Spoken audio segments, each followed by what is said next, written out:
Thank you all for joining us for today, July 23rd. Richmond Community Schools Board meeting. Please rise for the Pledge of Allegiance. I pledge allegiance to the flag of the United States of America and to the republic for which it stands, one nation, under God, indivisible, with liberty and justice for all. And please have the reading of the mission and vision statement. Mission statement: Richmond Community Schools guides students on pathways of learning to a future of limitless possibilities. In the vision statement, Richmond Community Schools, a collaborative community nurturing mind, body, and spirit to prepare students for lives of choice, purpose, and service. Thank you. Moving on to celebrations, Dr. Ray. President Pickering, trustee, President Richard Hazelbaker, our Director of Student Services and Communication. Approach us at the podium to celebrate tonight's honoree. Mrs. Hazelbaker, welcome us. Good evening, everyone. I'd like to take a moment to celebrate not just an amazing department, but also great colleagues. So if I could have the Richmond Community Schools Technology Department wander up here for me, please. At the podium.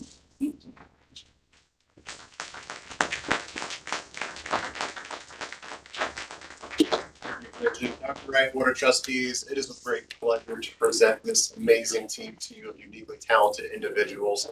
We are a department that makes up of 12 different individuals with spanning over 100 years of IT experience alone. So we definitely have a lot to hang our hats on here in this department and be proud of. This is the team that definitely helps, along with the Warner maintenance team, who have worked tirelessly through the summer months here as we prepare for the upcoming school year. So this is definitely that team that keeps the computers running, the network going, and ensuring that the bad guys don't get in at night. So I'm definitely going to give them the opportunity to give them the spotlight to introduce themselves, let you know what their role is here at Richmond Community Schools and how many years they've been with us. My name is Stacy Corwin, and I've been with Richmond Schools for about 3 years now. And I entered technology as kind of a second career in my life, and it's been a wonderful place to learn. I really admire and respect the people I work with, and I just appreciate the opportunity. So thank you for recognizing us tonight. Hi, I'm Jeannie Blevins. I've been with Richmond Community Schools for 12 years. I'm fairly new to technology, and I'm the secretary for tablets. Hi, I'm Misty Griffin. I am the Power School Administrator, aka Guru. I've been here 1.5 years. Hello, I'm Caden Matthews. I'm in network administrator. I've been, as Stacy has, 3 years as well. And I also do stuff with the website, webmaster, I guess, but I always think about Spider-Man. So if I come dressed up in CO as Spider-Man one day. Nice. That's him. Peter Parker. Oh, Scott Nash, the Assistant Director of Technology. Been this October, it'll be 28 years at Richmond Schools. Nice. I've done every position imaginable, some that don't even exist anymore for the technology. So I'm the guy that knows where all the skeletons are, and the most where they're hidden. It's funny. What's up, everybody? Trey Rogers. Been here for 7 years. Year 7 coming up. I'm the computer tech for Hibbert, Star, and Bell.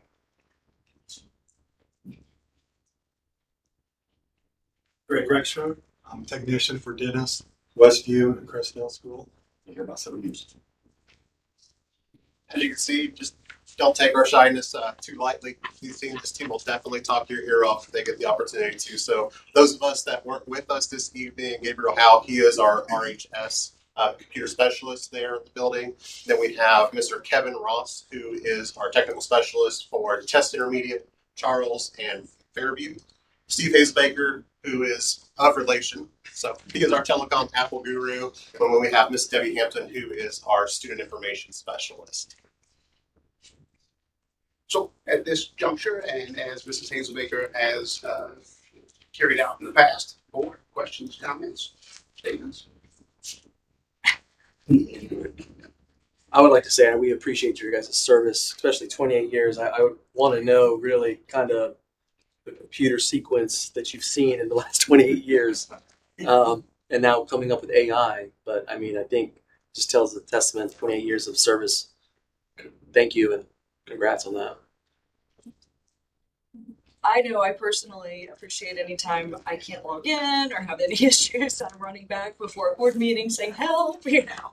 I appreciate always a willing and smiling face that's helping me out. But then it goes far beyond that with all of the kiddos and all of the schools and all the students and all the teachers and et cetera, et cetera, et cetera. So thank you. So this team alone definitely makes up for supporting well over 6,000 individuals and well over 10,000 different places. So it's definitely for out of 12 people, that's a lot to cover. Yeah.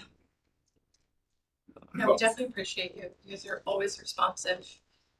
I try not to bug you because I'm the least of your worries, but you know, we all appreciate it greatly. We know we see you all, and you guys are quiet, roaming about the halls sometimes. So Hey, feel free to always reach out to us, though. I mean, that's our job. yeah, I appreciate that. We're Thank you. more than happy to help.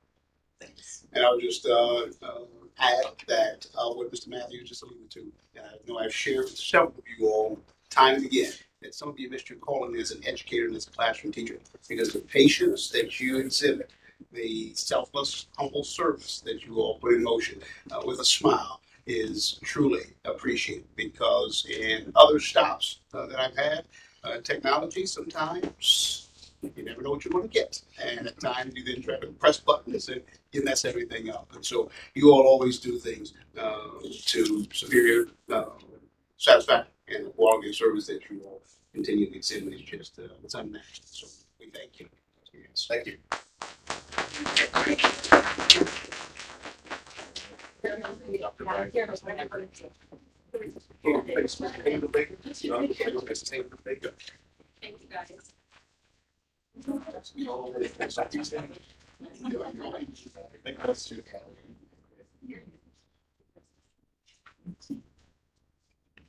you guys. Thank you. Thank you.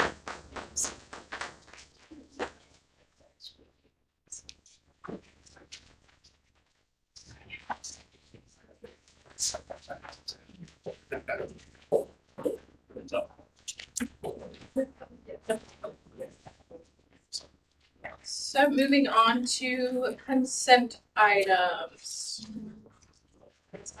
Consent item 4.01 or 4.09. Move to approve the consent items as presented. By member Weber and the second by member Moran. Is there any questions or comments? All those in favor, vote by saying aye. Aye. Opposed, nay. Vote passes 6-0. Moving on to action items. First on the list are donations. I move to accept the donations as presented. So motion by member Stoltz and a second by member Moran. Any questions or comments? Thank you. Total of $7,597.88. Thank you to each donor. Yeah. All those in favor, vote by saying aye. Aye. Opposed, nay. Vote passes 6-0. Up next is item 5.02, which is the YMCA latchkey agreement. I move to accept the YMCA latchkey agreement as presented.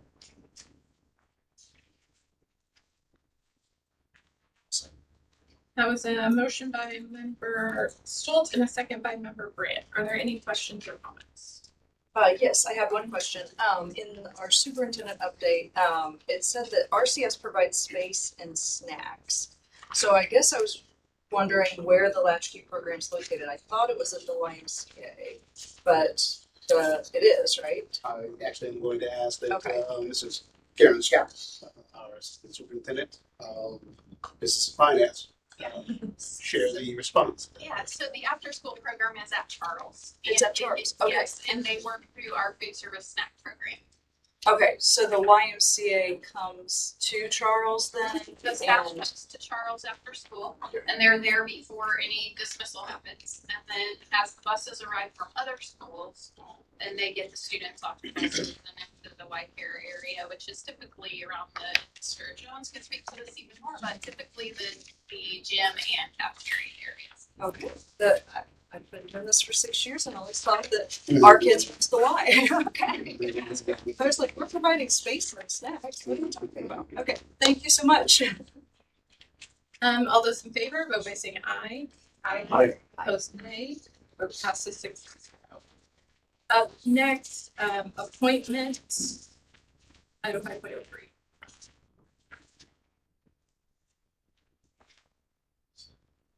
I move that we approve action 5.3 appointments. I'll second. That was a motion by member Brunton and a second by member Schultz. And this is just our annual or yearly appointments that we do to appoint our deputy treasurer, and deputy treasurer on who can open bids for submittals. Is that how? Yes, ma'am. I said that right. Great. All those in favor, vote by saying aye. Aye. Opposed, nay. Vote passes 6-0. Up next, item 5.04, which is donor advised endowment fund agreement between Wayne County Foundation and RCS. I move to accept the donor advised endowment fund agreement between the Wayne County Foundation and RCS. Second. That was a motion by member Stoltz and a second by member Brenton. Any questions or comments? Yeah. Yes. I would just like to encourage, or I'd like to ask, are we going to have some promotion of this or some, because I really think that when we talked about going with our own foundation, I think the thought was that we would have existing resources that we can utilize. And I think in fairness to those existing resources, we need to have the marketing piece of that. And I think that needs to have probably some attention, not structure. We asked the same question at exec meeting and said, what's the plan? What's the marketing going to look like? Because we don't want it just sitting there dormant. But yeah, because at that point, maybe there'd be the other options. Right. I think this is the way to take it in sequence. Yeah. So can you speak to that? Absolutely. As Member Stokes referenced, and now that it's been passed, I believe all those it's still. We haven't voted. We haven't voted yet. I'm trying to lost track of over. But if this motion is to pass, we then will continue to work diligently with our Wayne County Foundation. We appreciate Ms. Gilliam being present today and her presence and support thus far. We will be marketing and sharing with our Richmond community that we are always grateful and encouraging to continue to give back and pay forward for tomorrow's future our kids. And I did have one comment. Just in the past 6 years as I've been on the board, the concept of developing an education fund has been something that has circulated numerous times. So personally, I'm assuming it passes, extremely excited to see this concept come to fruition if it passes, and equally excited to be partnering with Wayne County Foundation. So to make this goal a reality. So Yes. I think we all are. We, lots of people reach out to us and probably principals and administrators. If they do want to donate or they do want to support, this gives them sort of a centralized way to do that. Great. Just one question on the committee. I don't know exactly what that looks like, but is one of their charges, is that I don't really know how we, carve out another marketing piece for our own staff. But looking at some of the names, if they would be willing and interested, I think its own committee, if they're empowered to market and promote and direct, I think we get a lot more energy and focus. And I don't know what the concept of the committee is, but and that's a big ask. Go raise money for us, but I think I think it might fit there better than at central office. Mm-hmm.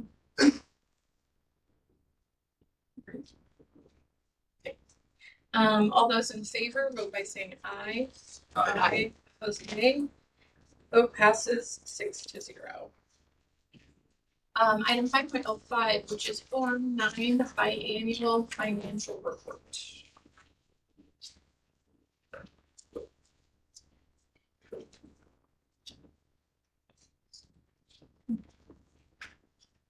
I move to accept the Form 9 biannual financial report.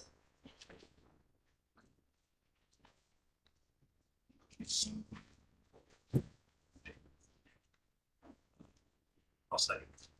That was a motion by member Stoltz and a second by member Brand. Any questions or comments? All those in favor, vote by saying aye. Aye. Opposed, nay.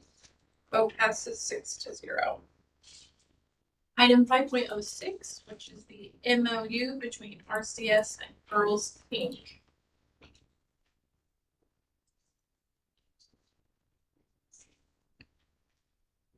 I move to accept the MOU between RCS and Girls Inc. as presented. Second. That was a motion by member Stoltz and a second by member Button. Any questions or comments? Comment just that for the state of the schools yesterday, I appreciated that their director, Ty Muldoon, was present. And they've been great for the years. And just to follow up to that too, this is also in compliance with SB 442. So, working through sex education and Girls Inc. program does a great job in helping facilitate. All those in favor, vote by saying aye. Aye. Opposed, nay. Vote passes 6-0. 5.07, agreement with Power School, HRS, Human Resources Information Systems, and RCS.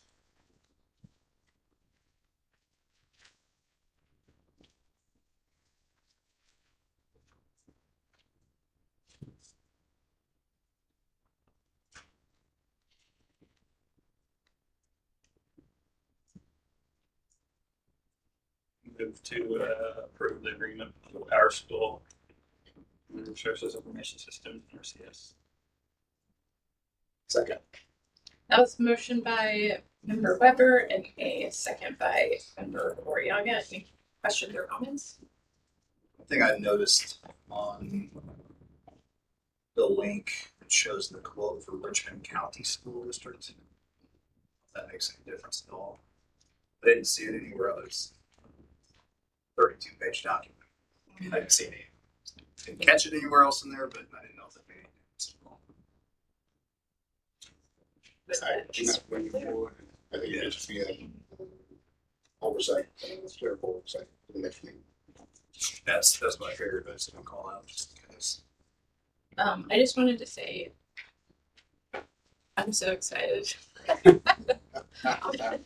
This isn't my job title is HRS. So I know Mr. Pops is probably over the moon, and I think it's gonna really, really help his team and to move forward. I mean, us as a district really consolidate functions, support the amazing HR staff that they go above and beyond all of the extra work that they have to do with antiquated systems. So really look forward to having it in. Hopefully we have a great implementation. I did read there's, the support they're providing. That's the number one downfall of any new system is a bad implementation. So, but I think this really moves the needle. It's internal processes that you. All those in favor, vote by saying aye. Aye. Opposed, nay. Vote passes 6-0. Up next, just a caveat, we have a group of facility bond related items that we sort of broke out to put on the action items. So these are all things that we've, have been talking about for quite some time. So we won't necessarily go into too much detail unless we really need to, but wanted to break them out on the agenda so we can make sure we have clarity on moving forward with these projects. So up first is item 5.08, which is track resurfacing. To approve track resurfacing. Second. That was a motion by member Weber and a second by member Moran. Any questions or comments? And this is resurfacing our existing track at the high school. Yes. Is that a strip and resurface, Mr. McCurdy? River resurface. And I believe like these items have already been bid, you know. Hopefully they will get started in a timely manner, depending on school, but yeah, great. All those in favor vote by saying aye. Aye. Opposed, nay. Vote passes 6-0.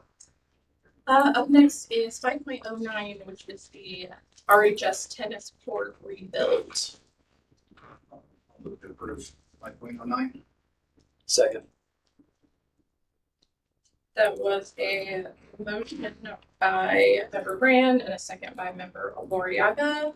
Any questions or comments? This is a complete removal and rebuild, correct? Correct. And this is obviously to address it, you know, since I've been on the board, I think we have kind of repaved, I don't know what's getting every few years and have had continual issues. So, you know, Mr. McCurdy with him, we've discovered that it kind of needs to be completely taken out, leveled. I don't know if that's right. And really put in correctly, so we have correct drainage, so we don't keep running into this. There are base and sub-base issues that we're taking care of. Yes. So the gym classes can continue tennis for years to come. So, And they will be in the same location. and they will be on the same location there.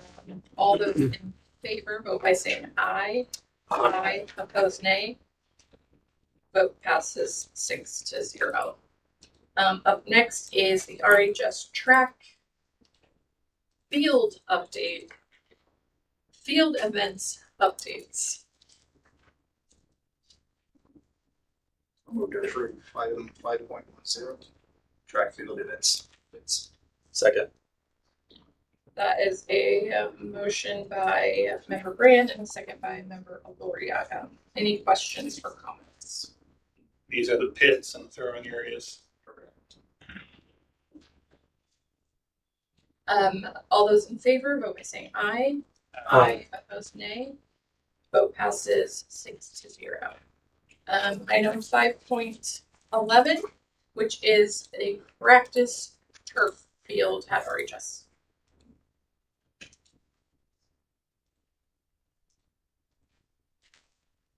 I will move to approve item 5.11, practice turf field.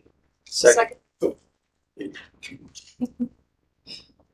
That was a motion by member Brand and a second by member Stoltz. Any questions or comments? This is a 50-yard field proposed for the current practice at the high school. Correct. So this where this old softball field is, right?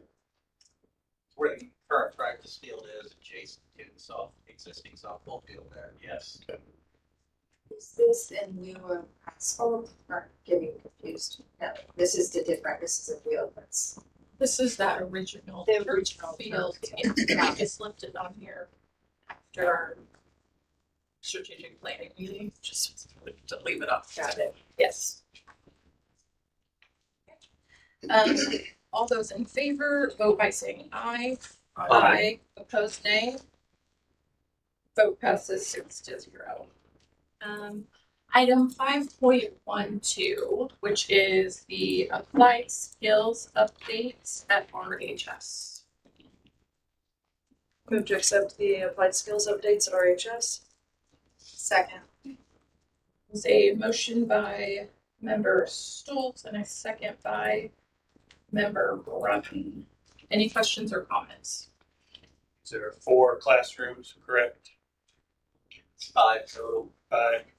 There's one that has the associated facilities with it, changing area, restrooms, things like that. More standard classroom.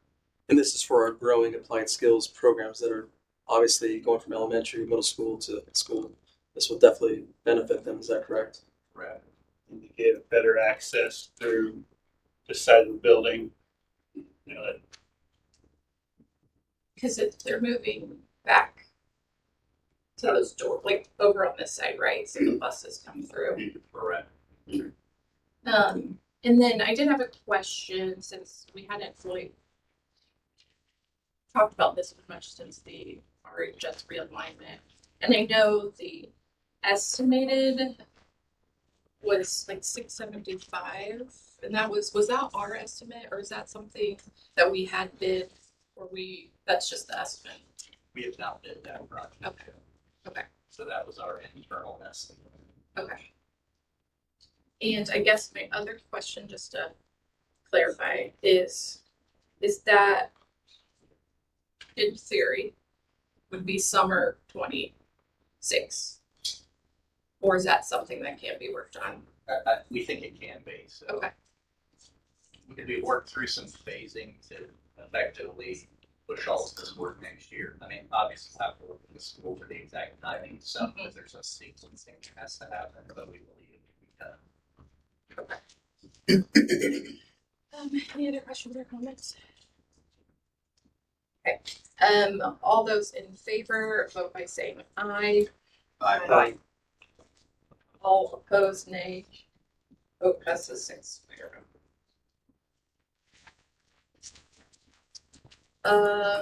Next item, 5.13, RHS restroom facelifts renovations.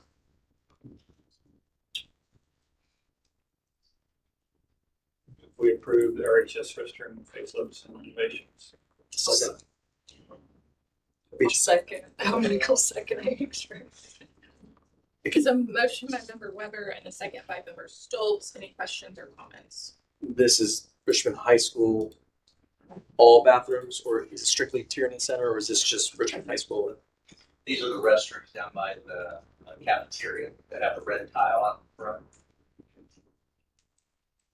Is the plan just to sort of match them to the front of the school? In fairness, that's a question I have in terms of aesthetic, because the ones we've done, I would say, are in the historic part of the building where this is not so much. So I think that is a question that we want to get clarified at some point. Not that we need to do that tonight. That would just be more of a tile pattern. I think the layout of the fixtures is fairly straightforward. It's just finish aesthetic ones with ties in the area itself. Is that just the two by the? The career center right outside the cafeteria. So The just red tie. The two. Okay. Got it.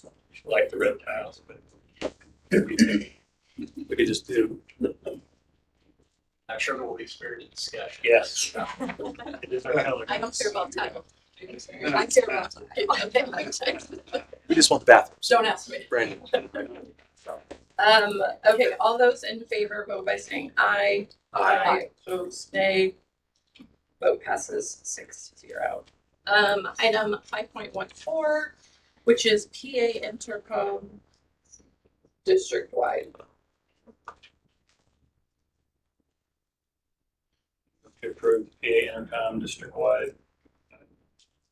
At 5.14. I'll second. Give it to Brown. This is a motion by member Weber, second by member Breton. Any questions or comments? This is to replicate the PA system at the high school throughout the district. And the high school, are they the only one that have that new system? Okay. So this will be in all elementary schools, middle schools.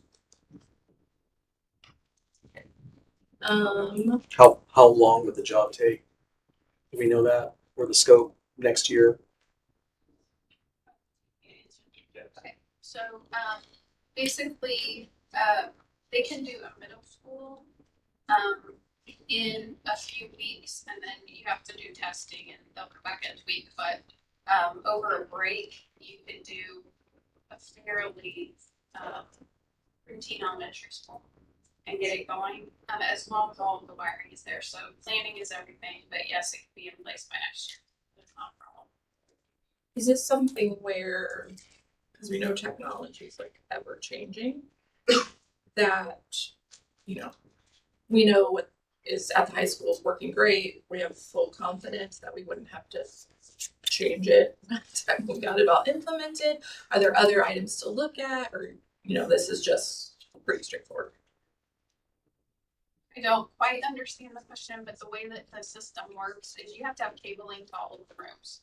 So it all works through that. And then the software platform is through a web-based system. Okay. And so it does update it. They make updates as they can or need to. And so it is as close to the best that we can do right now for the age of our buildings, especially. And it provides the buildings with quite a bit of flexibility in their types of bells, and they're able to make the changes. We don't have to do that at Warner anymore. So they can do that in the offices. It's a lot more conducive to the building being able to manage that part of their buildings very easily. So.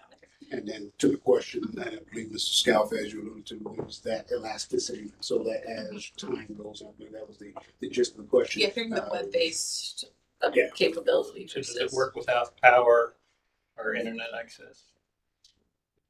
They work, they just can't make changes. Okay, but I mean, like if power's out, internet's out, Yeah, it works like the old phone system. We have board at the high school, it's just that you can't make any changes. So if power's out, nothing works. So that is not, it doesn't help with power, but because everything runs through electricity. But it is fairly substantive when like it doesn't have to have the web to run it. It's just that you have to have the web to make changes.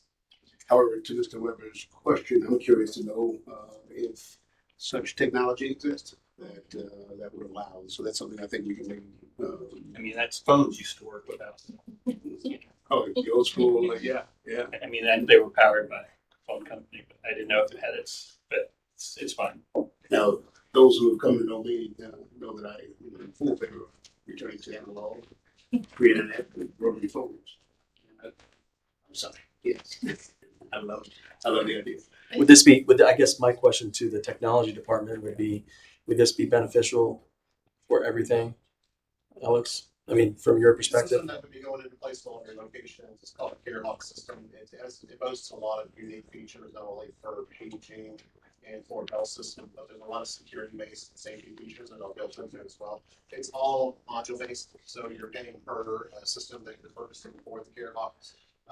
You could put it on battery backup, so your critical systems, you want to ensure do have a battery backup and UPS that would keep those online in an emergency type of situation. Now, a lot of our buildings do have a lot of older wiring, so there are some features that you may not be able to take advantage of. But the capabilities of what the system allows us to be able to build out the district as far as those safety and security features go, we would have that capability to do so moving forward in the future.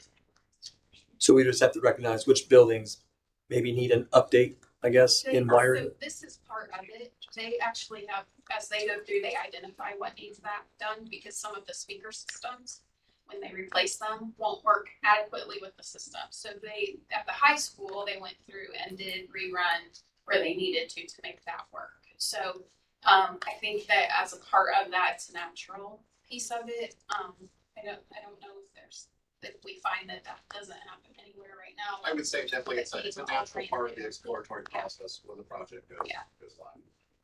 Thank you all. Okay. And I'm assuming too, like this is going to give us the capability of Mrs. Stouffer, Mr. Jones, you need to make changes on the fly, right? If it's web-based.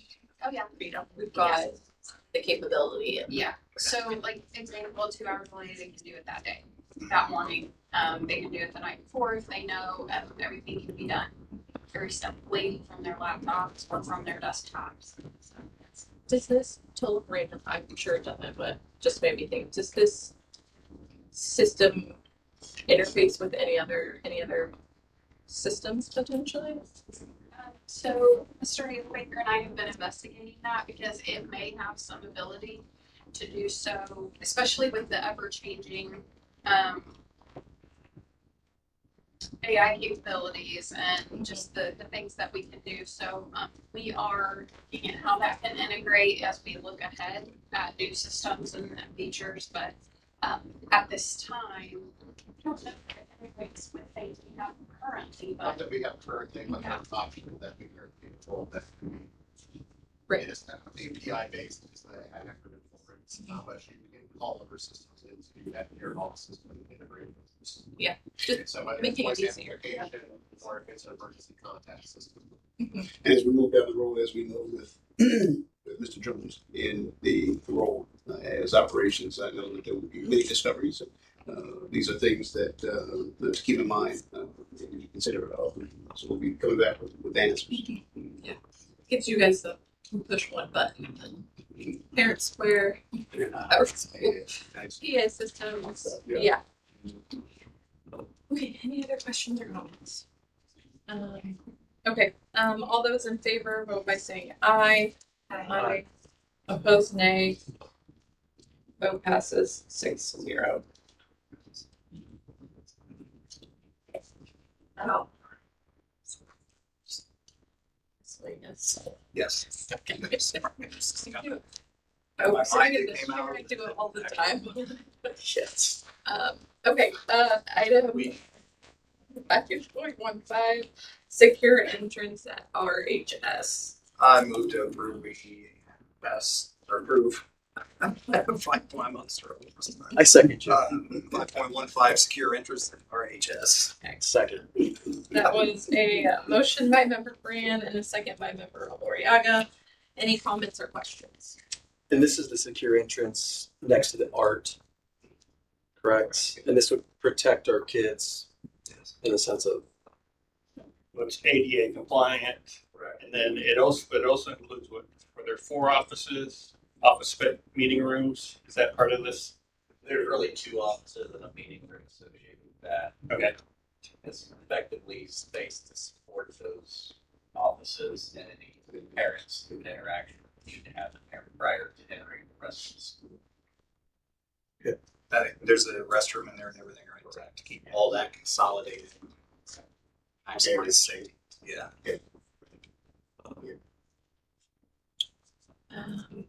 I had a question. I guess it wasn't on this original one. I know we kind of talked about as we do projects like this and what else it might up to or touch, and I would assume as you guys really get in there and see and start to plan it out, that if we need to have an additional conversation of like, hey, this might need to be reworked a little bit, like we just kind of keep that moving into consideration. Because we all know start one project and it just leads down the hall. Not that we don't need to do that, but I think we really want that secure entrance. I just worry about how it keeps going and going and going. In the, I guess, I don't think it's been designed yet, or I think the interior, I mean, I don't know, on the exterior, I don't know if there needs to be any like awning or, if that's gonna be our main entrance. I don't know how you make it look right, but it seems like some sort of protection if the doors don't open to say 8 o'clock or 7 o'clock. People arrive early, and that's our. I would ask maybe that we. You probably already have, but consider what might be optional. Because I think I mean, a lot of, or even if the entrance is resets, I don't know. That's a touchy. You said that's not an historic part of the building, I believe, correct? Correct. That was a 63 or 4 edition over there that connected the art museum to the historic portion of the building, I would say. But I would hate to just think it's a flush entrance to the building and that their main welcoming point. In fairness, it's what you have now. I mean, you don't really have cover out there now, but we've already acknowledged, and if you look at the front of the building, there's steps to get up to the front of the building, so there is going to have to be an exercise to understand the site to get to that front door. Yeah. So that could be part of that. And if nothing can be done, that's fine too, but I just, if there's an elegant solution, that would be nice.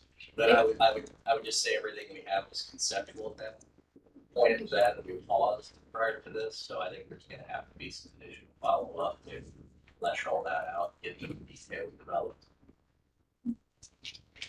That. Because the idea is we won't no longer use the main entrance, or what is considered now the main entrance. Correct. But I agree with you, John. I know my son, he had an appointment, so we were a few minutes late. I thought we would make it. And I do know they lock the doors at 8:15 to do like a kind of like a reset, you know, like, hey, if you're not in the building, everything locks. And it was torrential downpour that day. But I think it's like just a few minutes, but you know, you do. You know, that's probably standard procedure to sort of lock them out, but In Union County, kind of put the other folks in one of their entrances because it was the only place you were protected. but with the ADA entrance too, it'd be nice to make it look a little more inviting. So I agree. okay. All those in favor, vote by saying aye. Aye. Opposed, nay. Vote passes 6-0. Moving on to policy review update. First up, we have policy 0100 definitions, second reading and approval. Move to approve item 6.01 policy 0100 definitions to approval. Second. Was a motion by member Weber and a second by member Stoltz. Any questions or comments? All those in favor, vote by saying aye. Aye. Opposed, nay. Vote passes 6-0. Item or policy 1220, employment of the superintendent, second reading and approval. Motion to approve policy 1220, employment of superintendent. Move to approval. Second. Same motion by member Breton and a second by member Stoltz. Any questions or comments? All those in favor, vote by saying aye. Aye. Opposed, nay. Vote passes 6-0. Policy 1230, which is responsibilities of the superintendent, second reading and approval. Move to approve item 6.03 policy 1230, responsibilities of the superintendent for approval.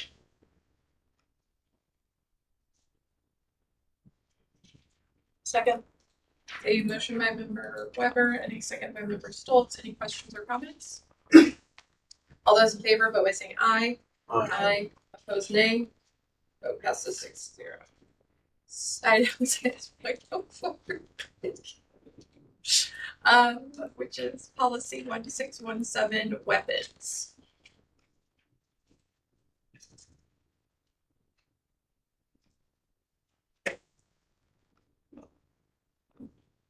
Move to approve policy 1617 weapons. Second. Same motion by member Brand and a second by member Oloriaga. Any questions or comments?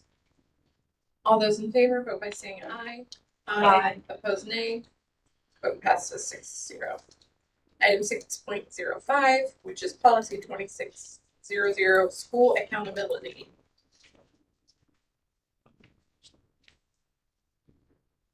Motion to approve policy 2600, school accountability. Second. It's a motion by member Stoltz, member Brunton, and a second by member Stoltz. Any questions or comments?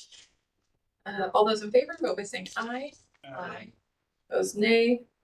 Vote passes 6-0. Item 6.06, which is policy 9130, public complaints and concerns. Second reading. Move to approve policy 9130, public complaints and concerns. I'll second. That was a motion by member Stoltz and a second by member Moran. Any questions or comments? All those in favor, vote by saying aye. Aye. Opposed, nay. Vote passes 6-0. Item 6.07, which is policy 2221, mandatory curriculum, first reading.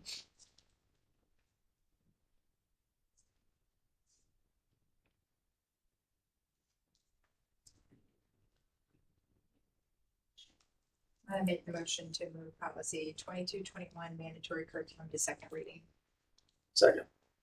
So a motion by member Rudden and a second by member Oriana. Any questions or comments? All those in favor, vote by saying aye. Aye. Opposed, nay. Vote passes 6-0. Item 6.08, policy 2410, audio, video, and digital recording of meetings, first reading. I move to move to second reading policy 2410 for copy. I'm sorry, the audio, video, and digital recording of meetings. Second. That was a motion by member Breton and a second by member Aloriaga. Any questions or comments? All those in favor, vote by saying aye. Aye. Opposed, nay. Vote passes 6-0.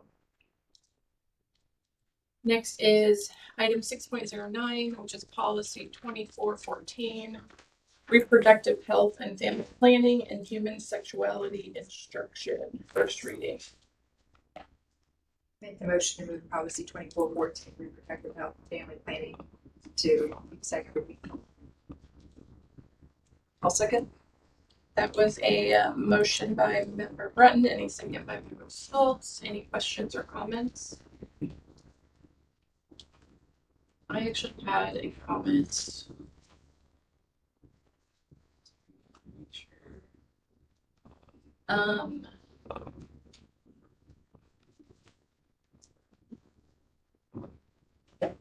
That's what it is. Is this the one we had changes?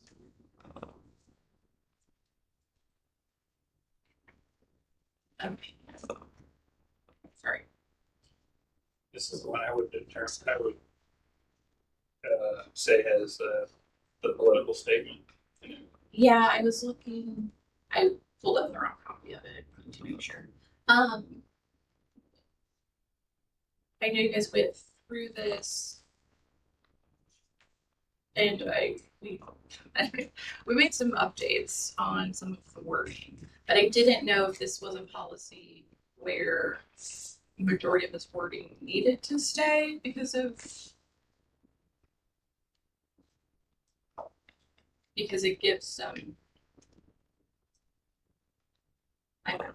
We want to have policies that state facts and not give opinion on what is the best type of relationship or what you need to be doing to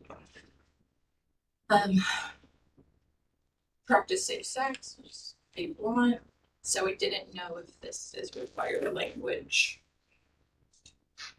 in this policy, or if it's just what is being recommended by NEOLA. I'm going to ask that Mr. Stacy Mops, Director of Human Resources, join us in conversation. The question at this point, Mr. Mops, is whether or not this is required and recommended language. And while Mr. Mops, I'm sure, can share his perspective, I know that Attorney Cross also actually could potentially weigh in. What you say is this a statute mandate? Right. So we went through this the last policy meeting. This that was the first time we went over this. This was a NEOLA update from July 7th, and I gave all of those that we did the last policy meeting. I gave those all to Attorney Cross as a heads up at the beginning. So I would have to go through and look at the Indiana code to see if it all matches up. So I can't tell you that right now definitively if that is required or if that's just somebody's personal opinion. We'll look at it. I think you're talking about the stricken portion of the first paragraph. Yeah, and then and obviously, and it's A, B, C, D, and E were all green, so those were all added in. Yeah. So by the legislature. Yes, C that's what we need is, to check. We could shorten that and make it just factual.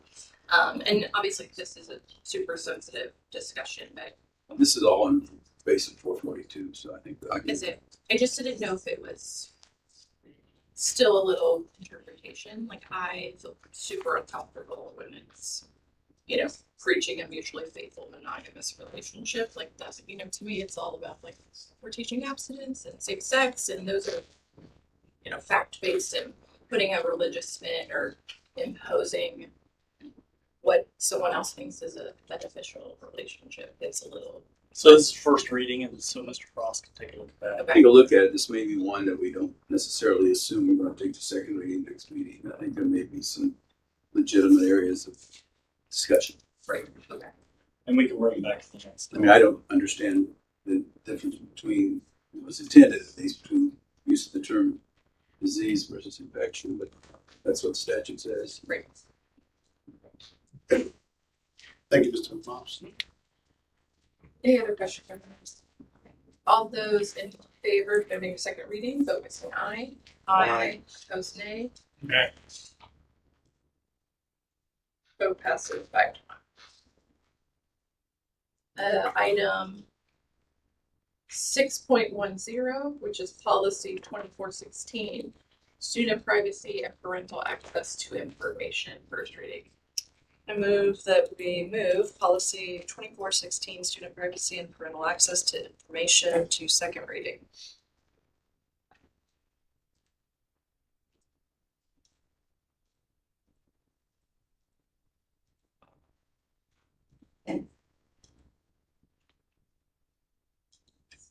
Second. A motion by member Stoltz and a second by member Weber. Any questions or comments? All those in favor of moving this to second reading, vote by saying aye. Aye. Opposed, nay.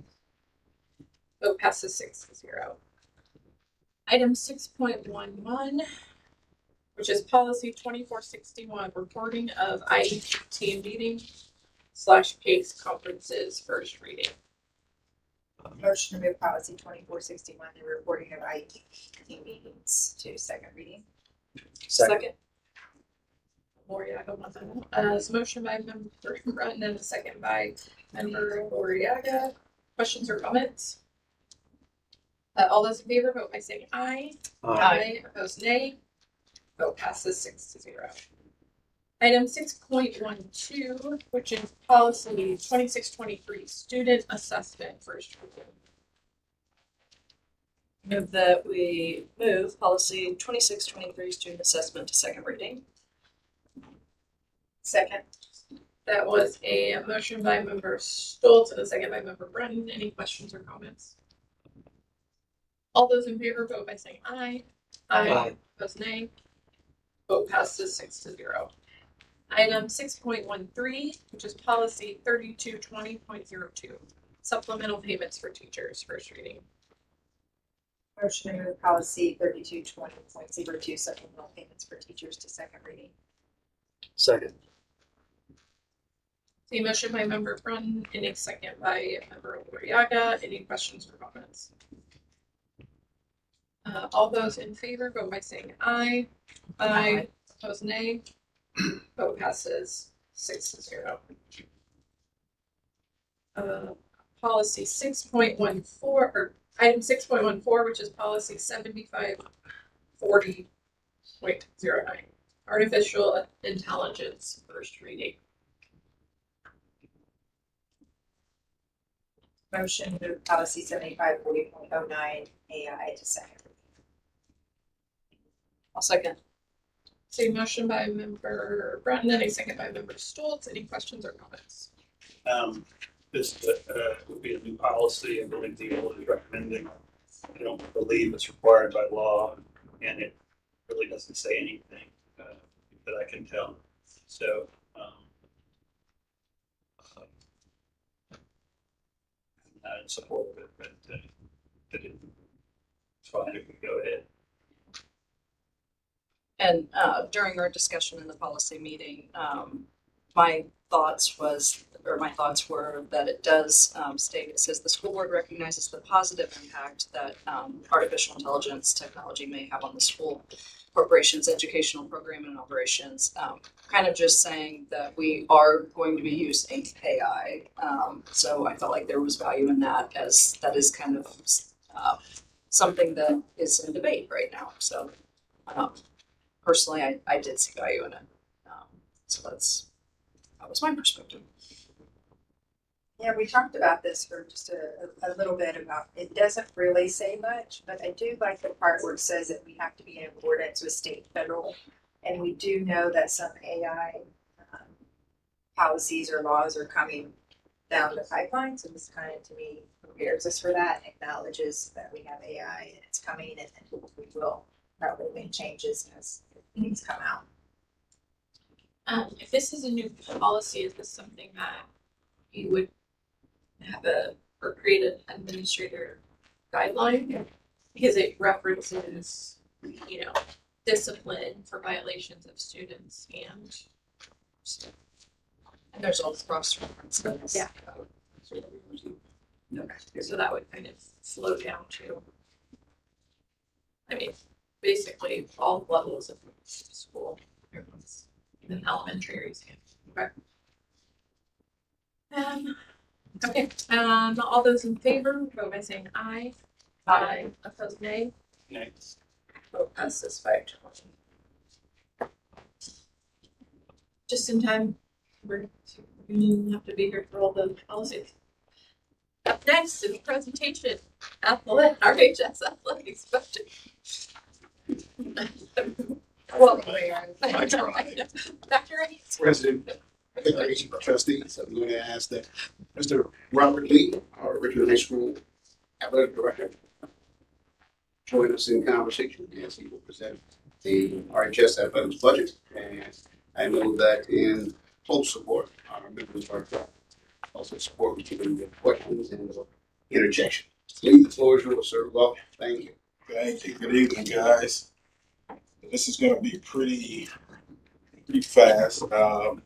Other than that question, you guys have already been sent a lot of the information already. So I just kind of want to discuss a little bit about some of our guidelines and the things we do in the athletic department. Basically, to start off, we use a zero-based method for budgeting. Basically, we spend the money that we raise for the most part. And we definitely try to practice responsible spending. We do try to explore some of the other revenue streams that may be available, in particularly in the area of donations and sponsorships and things like that. We just try to be very fair with how we allocate those funds. Being year one in the position, you usually are pretty stingy until you get a good idea of how each coach kind of runs their program, not knowing where some of the pitfalls may be down the road. So we are we were pretty stingy this past year as far as spending funds. We do track all of the transactions. Once a month, I get a report from our school treasurer. I take that report and I basically break it down into where money was spent, what money was received, those types of things to try to get a good sense of, from a monthly standpoint, at what points in the year that we start to receive the most revenue. What that does is it allows me to look at those months where we don't receive revenue. And when I say that, I'm talking about the main revenue streams, which is, tickets and concessions. We try to take a look at those months and see what are some of the things we can do during those down times to make sure that we are able to continue to generate revenue during those times. And also we look to see if there's different adjustments that needs to be made, things like that. But like I said, the main revenue generating stuff is the ticket sales, concessions, sponsorships, donations, and the revenue sharing. Those are the main revenue streams. And we just try to distribute those funds equitably, between the different programs to make sure that they have what they need. And again, we try to look out and forecast a little bit to see where we should be investing in some of those funds to make sure we're able to generate revenue in other areas. The head coaches play a big role in that. They have to make sure that they're responsible, make sure that we're not buying the same jersey every year. They have to make sure that they're, doing inventory and keeping up with their equipment. And they have to do fundraising. With the fundraising by the head coaches really enhance, the experiences of the students. So, like, for example, we're going to make sure that they have what they need to be, to compete in those types of things. But through fundraising, things like that, they can do a little bit of extra stuff. Instead of just getting a regular pair of sweats, they can get a nice pair of sweats because they have the extra funds to facilitate that. And they do that through what we call, you may see things called a camp fund. That's their fund, and they can use that fund at their own discretion. We just try to make sure that the things that they're doing don't violate any of the school policies, any of the ISHA policies, or the NFSA policies. And also, the big caveat is they can't do anything that would alter, like the RCS facilities or any large expenditures that would only benefit their program. So those are the things that I watch for as far as that goes. Things that kind of have an impact, on athletics is obviously schedules, home and away. You know, obviously you got to have home events in order to, have revenue. Weather plays a big factor in it. This spring was not very kind. It was a lot of rain, so we ended up canceling or moving or rescheduling a lot of events. Those affected. Obviously, attendance. You want to have, good programs in which people want to come out and see and watch. So that's very important. Um, and the number of sports that you offer. I think you have to be somewhat, aware of when you're starting to create a sport, whether or not you think this is going to be a revenue generating sport, or whether or not you think that the sports that you have can support this sport to allow the students to have access to that particular activity. Um, Equipment replacement, again, coaches play a large role in that. You have to take care of the things you got. You don't want to have to, buy the same thing twice. Security is big. I think that that area was vastly improved by what we did this earlier in the year with the security contract. That really helped us and kind of alleviated some of the the out expenses of security for some of the events. That really did help. Obviously, coaches, inventory, accountability. Another big one is staff turnover. What you'll find is that when you start turning over staff, the exiting staff usually leaves a few holes. Things seem to kind of disappear, that type of thing. And then when you bring in a new staff, not only you're replacing those types of things, but you try to make that transition a little bit more easier for that individual to make him feel comfortable, he or she feel comfortable that they will have everything that they need, to be successful. So the transition is pretty important. And then when you talk about investing, you're talking about like the feeder programs. Even though most of our revenue is through the high school, we do have to spend things on the middle schools and the intermediate schools, things like that. Again, to make sure that those students have some of the same opportunities. Even though we know that they may not be able to generate revenue, we feel like also just have to invest in the opportunity, so that kids will have an opportunity to participate in something that they enjoy doing. So that's pretty much it, guys. Questions? And I got questions, Mr. Lee. Sure. I saw a flyer where we were seeking, sponsorship opportunities, different levels, and they included season passes and some of them. And I wasn't sure, I know we just raised our ticket prices. Are we now accepting all forms of payment, or what are our prices now, and what payment is accepted?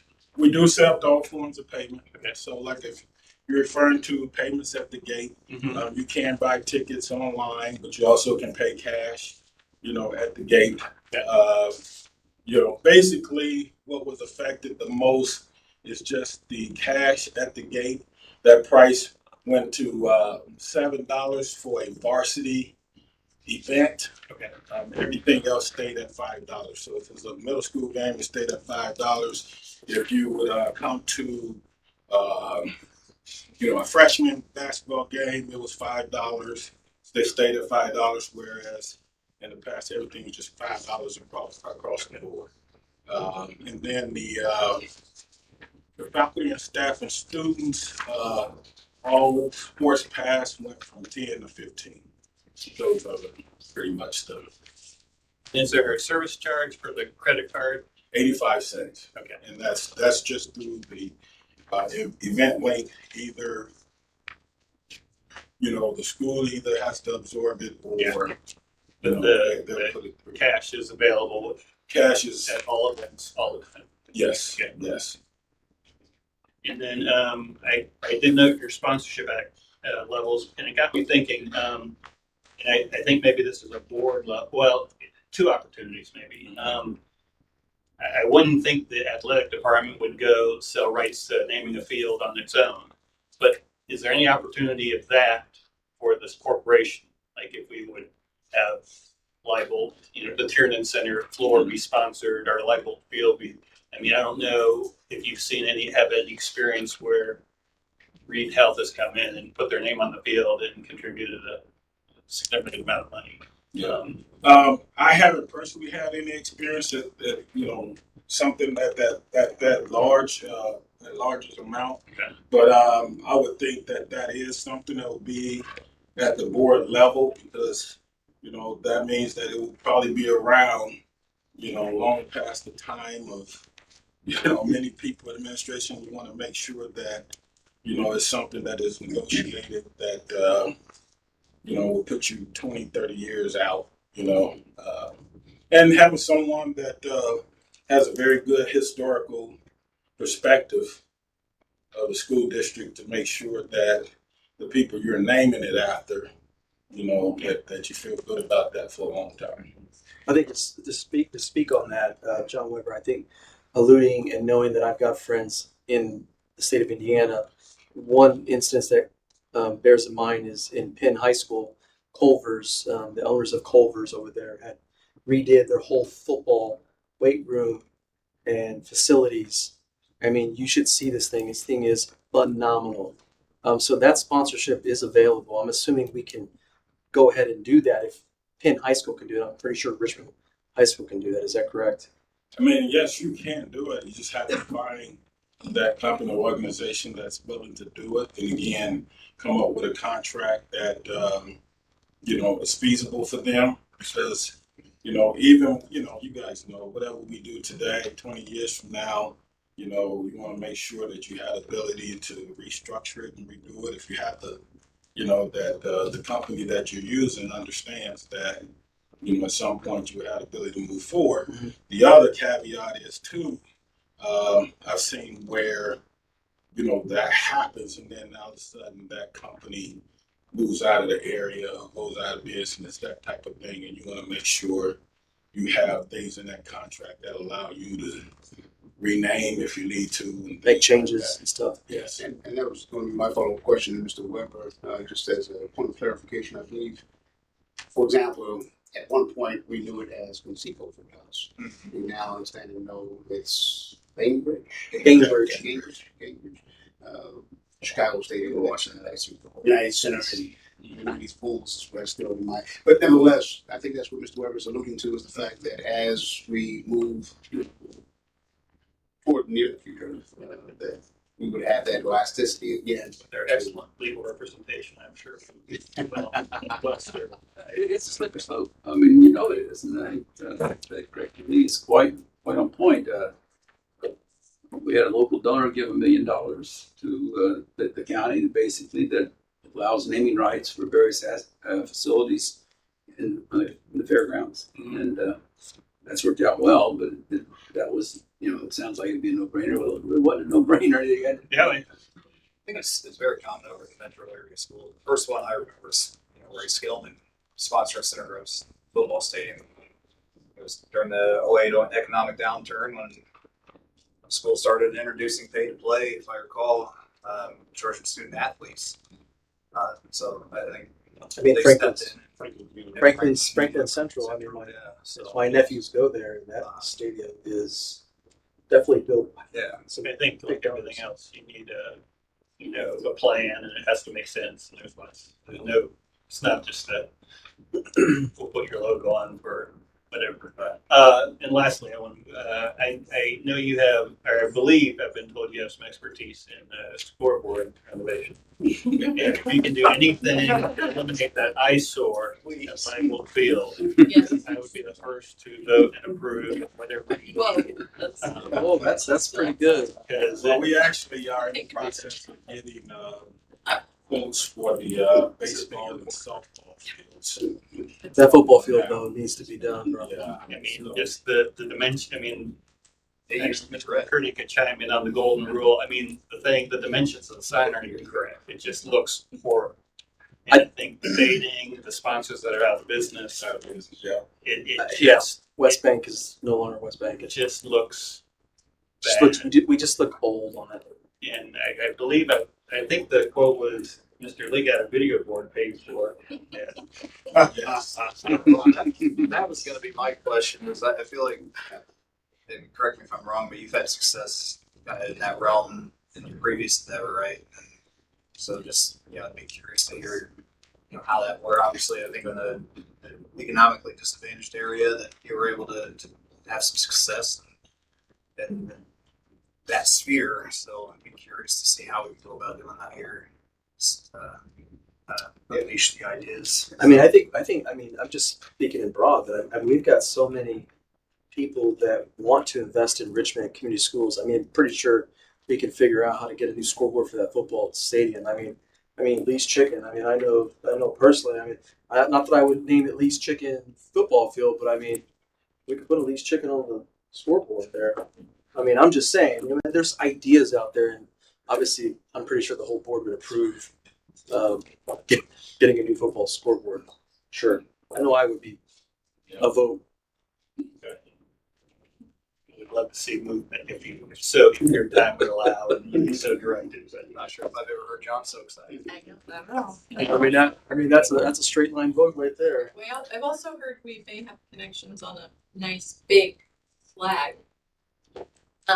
For a nice big flag, an American flag, because ours is smaller, and we may have connections to get a nice big flag. We get see Bridget on her man. I have a couple questions. Sure.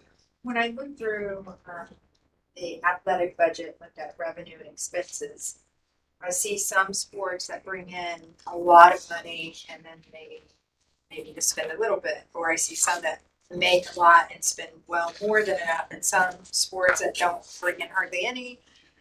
What is the protocol for how, like, some sports got to spend more than they brought in, and other sports didn't hardly spend any money? Or, like, if I'm a coach, how do I know of a team? I don't know. That's just me not understanding sports and coaching and how the money works, I guess. How does that work? So it works. Okay. And the reason why, like, again, when I get the reports, I get it and I do it by monthly. I don't look at, I know what sports are bringing in, how much and when, but I don't want to, experience has taught me to not get into sport by sport, you bring in revenue, because then with that comes, we should be able to spend more, but if you want to have an opportunity or, give opportunities to kids in other sports, you have to be able to share that revenue, and you have to have it more of a team financial situation, because what end up happening is that you'll have a season. So typically in a school year, most of your money is made in the first, almost the first half of the year. That's what's made. Then once basically basketball season is over with, it goes down. I haven't been anywhere, even including Richmond, where that was revenue made in March. There just isn't, But you have a long baseball season, you have a long softball season, you have a track season, you have golf, you have all these other things that requires, attention. And so you want to make sure that, those kids have that opportunity. The other thing that, we kind of learned over the years is that, and this is a Robert Lee thing, we went through, was it the 2019-2020 season without fans. And I just had that number of 75,000. That's what it took to complete an athletic season without fans. So I try to make sure that's always there. So you don't have to worry about the next year, that you're going to be able to function and do everything you need to do if, God forbid, something like, pandemic ever happens again. You want to make sure that you have those funds available. So you don't want, in the state of Indiana, in most states, football and basketball is going to drive the revenue.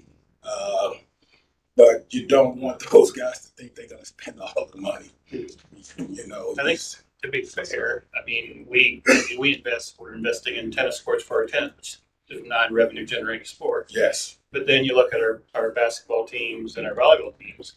I mean, we have a fairly significant operating cost in Tiernan Center that is not in your budget.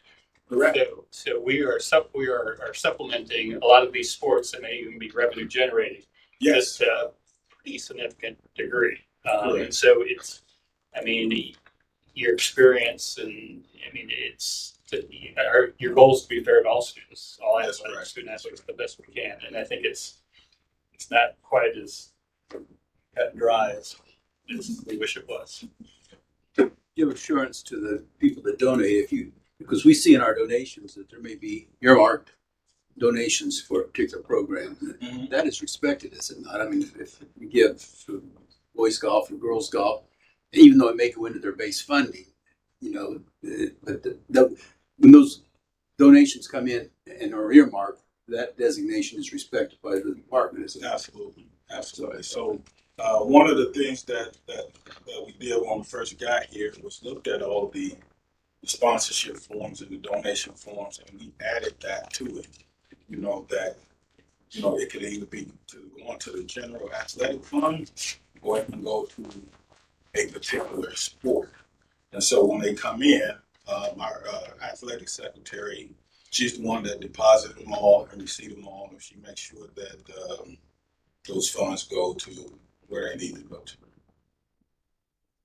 I have a question. I saw in some of the expenditures, it looks like, there's a line for JP Morgan. I didn't know if that meant some coaches have sort of a card that they can use. So it looked like some were around meals, right? Or is the coach paying for them and getting reimbursed?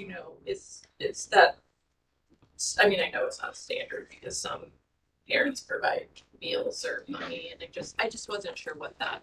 Okay, so that is the credit card for the athletic department. Okay. And a lot of times we'll use that for meals. It'll say meals because we'll, with the like hospitality room, Mm-hmm. things like that. For example, we bought some meals when the swim team went to the state. meals. We make sure that the kids, you know, the swimmers, I learned, don't eat a whole lot, but they like to snack. So we make sure that, you know, they have snacks and things like that. So, but no, the coaches don't, and we don't reimburse. Right, okay.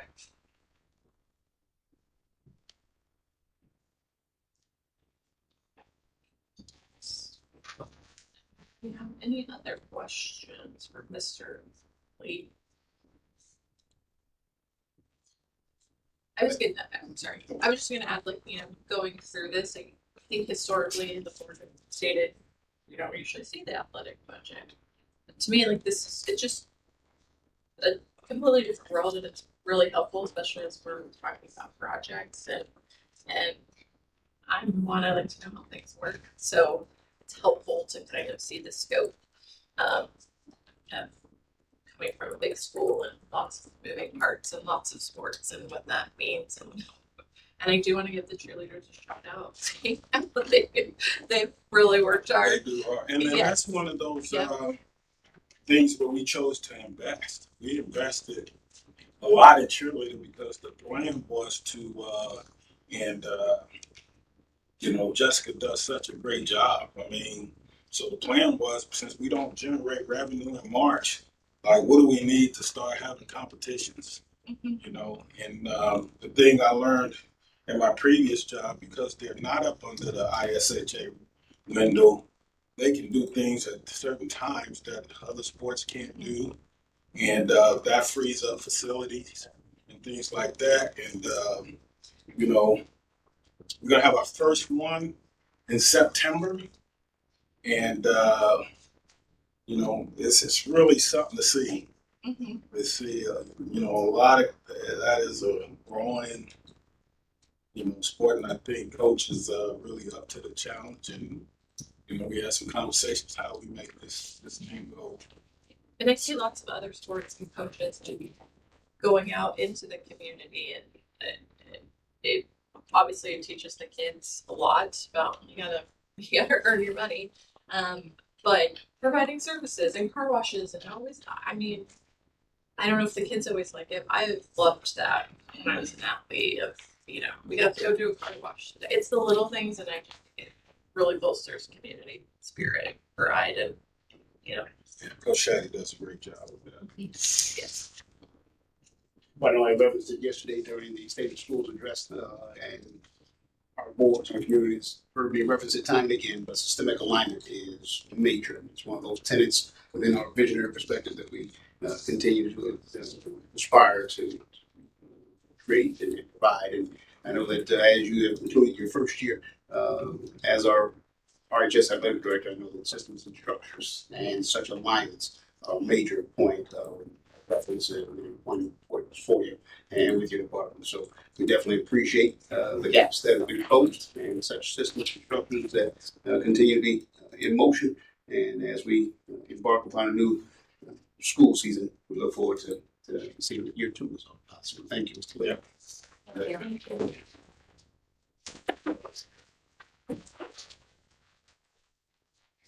I just figured out one little housekeeping note. We didn't accept HR consent with addendum, but I didn't know if you needed to restate a motion. Or just approve the addendum if you've already approved the base. It just seemed like they were. All right. I'll confess, I probably wasn't paying attention. I'll make a motion to accept the HR addendum. I'll second. Motion by Member Stoltz, second by Member Loriaga. Any questions or comments? All those in favor, vote by saying aye. Aye. Opposed, nay. Passes 7-0.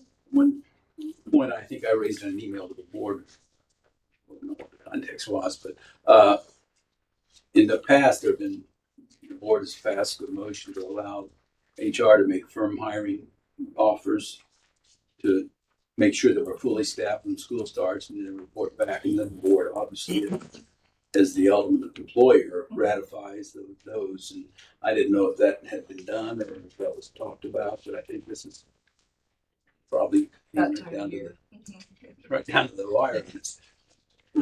Yeah, where are we on I believe we may have brought that forth earlier this spring. Yeah, I think that's the 10. Yeah. So we're covered. Mhm. Okay. At this juncture, we are. Thanks for making sure. Yeah. Moving on to president's update. So 2 items. I'm actually gonna kind of flip flop really quick. So I had forgotten to put,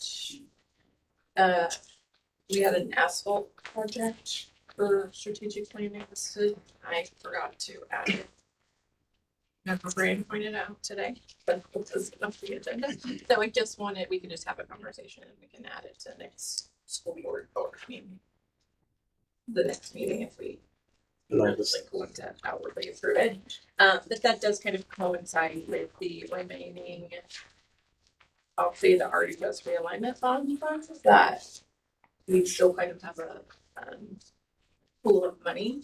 But I just, you know, we can have as much detail as you want.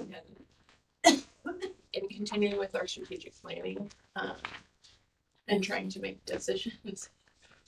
I feel like we kind of all keep going back and forth. It's a tough decision, and it's a scary decision on spending millions of dollars when you're not quite sure. You know, it's a heavy lift. Karen is that so I just wanted to open this up. You know, if we don't have another facility work session, just to kind of hash out that little bit. If we want to talk about it now, I know there was some confusion when we talked about the RHS realignment. Originally, we were discussing some of the, you know, art room updates. Then we discussed it last week, I believe, at our strategic planning session. I think we kind of said like we weren't touching the library or missing anything, but it seemed like a big pool of money not to be drinking that. So I know I was confused. So I just wanted to make sure we are all on the same page, or if we have additional questions, what that actually means. And if we want to approve it to move forward and then figure out the detail. So that's what I'm opening it up. So what are you saying? Approve what to move forward? It just, you know, that remaining bond balance. The remaining bond balance for RHS realignment. Like I said, I feel like we had detail about it.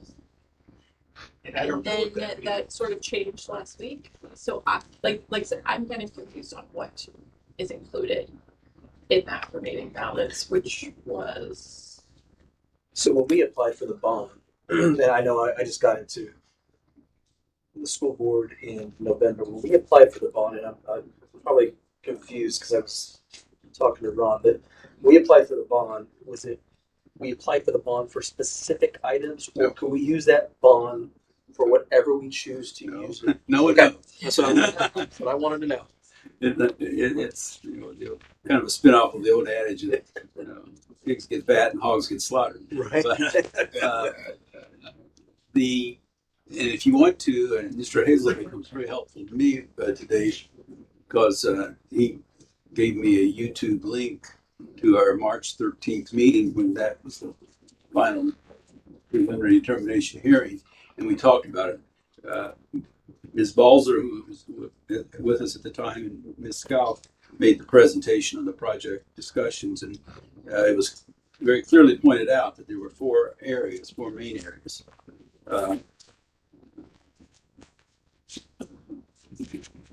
Basically buildings and grounds, I think, or that wasn't the term we used. I wrote it down so I wouldn't mess it up. Which involved parking lots, asphalt, and roofing. Basically, infrastructure was the first, general area, mechanical renovations, which was basically HVAC at Dennis, Baxter, and RHS restrooms.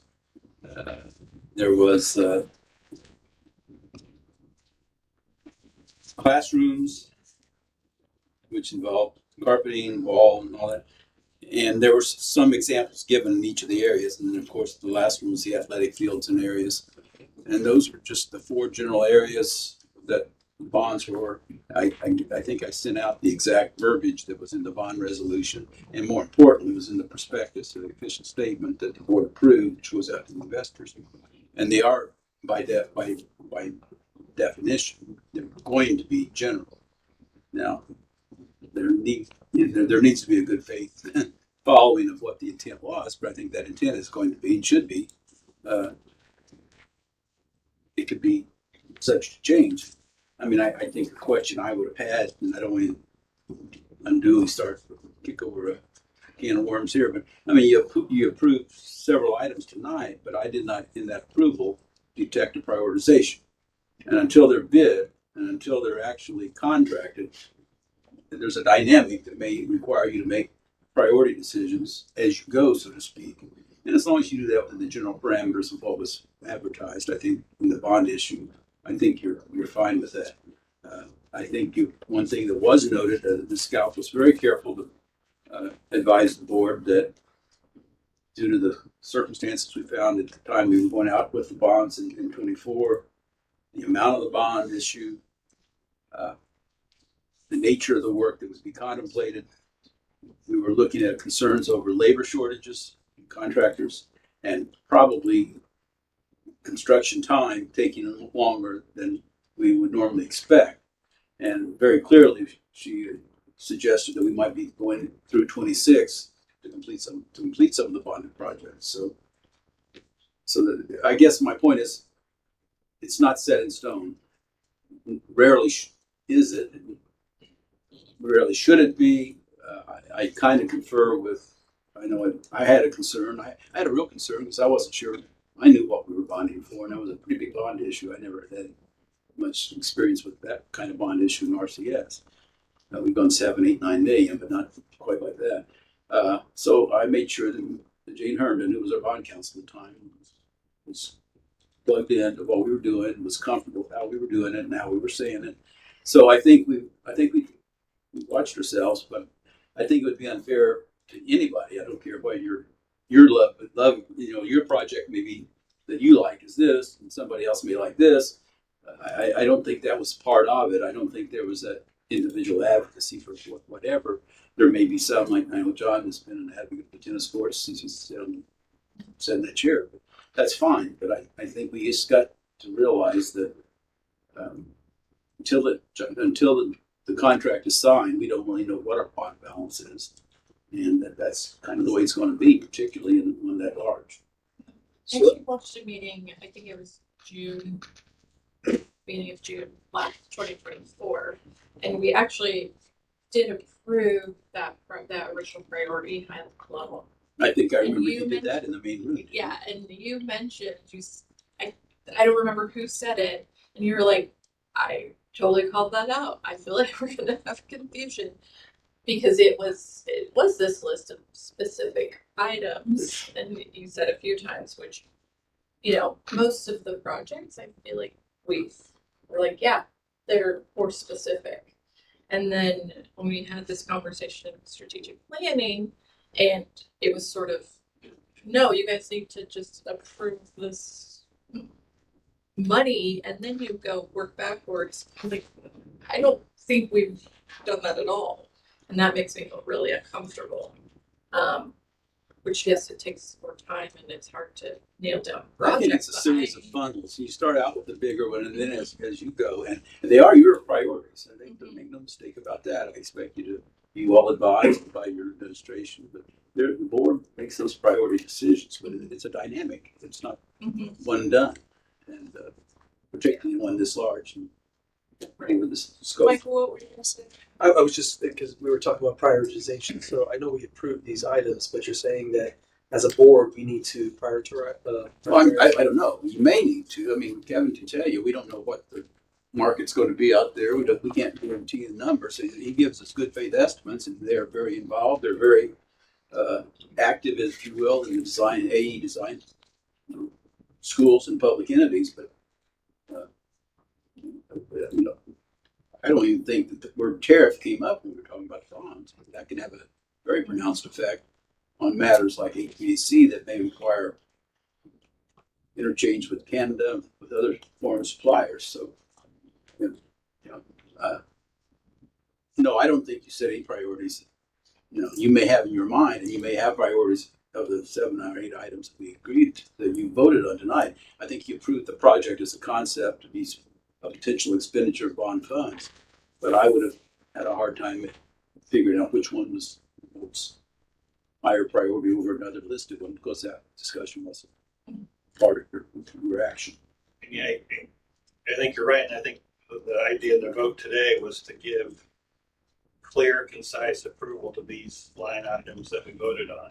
I think my question comes is, I don't know what RHS alignment, remaining alignment even means. I don't know what that scope of work is. I don't know. We've been presented so many different options that we've said no to many, and in my thoughts, we've said yes to what we voted on tonight. And everything that's been still hanging out there, I thought we had said specifically no to. But until someone lists what that realignment, those projects are specifically, I guess I can't support voting, saying, yes, realign RHS with, hey, we have a whole new slew of decisions on the horizon. Well, I think you have to recognize that our footprints matter. for the design folks who do their work, and Kevin, I'm not going to put him on the spot, but a lot of these projects don't exist in a vacuum. How you do one is going to impact implications for the other one, whether it's alignment of the applied skills areas or whatever. And those decisions have to eventually come together. It's not like one balloon in the air coming down one at a time. Sometimes that one balloon is going to implicate a couple of other balloons. Well, That's I why think we we were kept talking it that books. additional RHS realignment. I think that just the estimated bucket of money was like $3.8 million. But then we said, oh, well, is that the art room update and the, modernization of digital arts or moving the library? We were told no. So then I'm like, well, what's $3.8 million, right? Like, that doesn't make sense because we knew that big piece was like $2 or $3 million. But then it's like, oh no, we're not doing that. So Can we have Kevin? Yeah, So answer that's- now. Or not to put you on the spot, but or Karen, like, what does the 3.8, the RHS realignment include? Is that Mr. McCurdy, if you don't mind rejoining the conversation as you have in the past. Bring up the pages. At the risk of stirring up additional conversation, I'm gonna make it better slated for a follow-up session. These are revised numbers and a plan that indicates where the dollars are gonna get spent.